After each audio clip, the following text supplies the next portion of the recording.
told him, is an overhaul. Yes, sir, agreed Henry. Does that mean I've got to go away to crew again, sir? The Fat Controller laughed.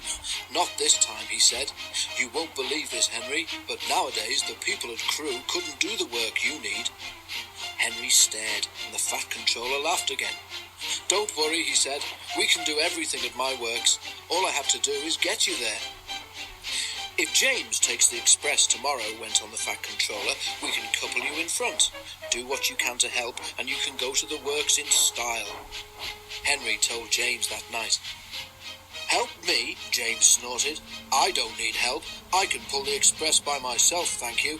Overhaul indeed. 2 engines on 1 train is an overhaul, if you ask me. But the Fat Controller had already made the arrangements, so there was nothing James could do about it.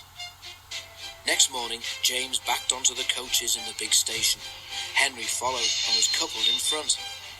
James was not in the best of tempers, but when the Fat Controller came to see them off, James tried not to show how cross he was.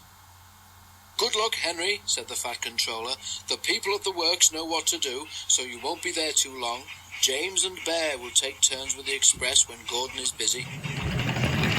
The express only stops once before it reaches the other railway, and that is at the work station. Because of his leaky smoke box, Henry could not help very much, but he saved his hardest effort for Gordon's Hill. 2 engines raced up it faster than they'd ever done. When they reached the top, James was feeling better. That was fun, he said. We might even be early at the workstation. We shall need extra time to uncouple you anyway. James spoke too soon.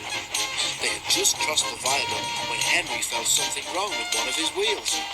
Something's wobbling, he told his driver. Just then they both heard a cracking noise. Ouch! Exclaimed Henry. Whatever it is, I think it's broken. They were passing the station. Something hit the platform and a brick flew past Henry's cab. It bounced off James's boiler and disappeared. Ow! Exclaimed James. Henry might need mending, but he needn't throw his broken bits at me. Just then, James and his driver heard Henry whistling to warn them that he wanted to stop. More bits and pieces flashed by, some hitting the carriages. Using the brakes skillfully, the drivers stopped the train. Then, while the guard made sure that the train was protected behind, James's driver went to see if any passengers had been hurt by the flying debris. No one had, but one of the carriage windows was broken. Henry's crew inspected his wheel. The trouble was not hard to find. Your wheel has a steel rim called a tyre, Henry's fireman told him. It has broken and come off. It's a miracle it didn't do more damage. James pushed Henry into a siding and went back to the train.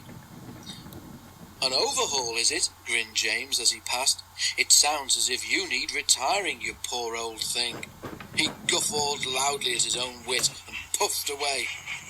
Henry smiled to himself. I don't know about retiring, he chuckled. I certainly feel tired.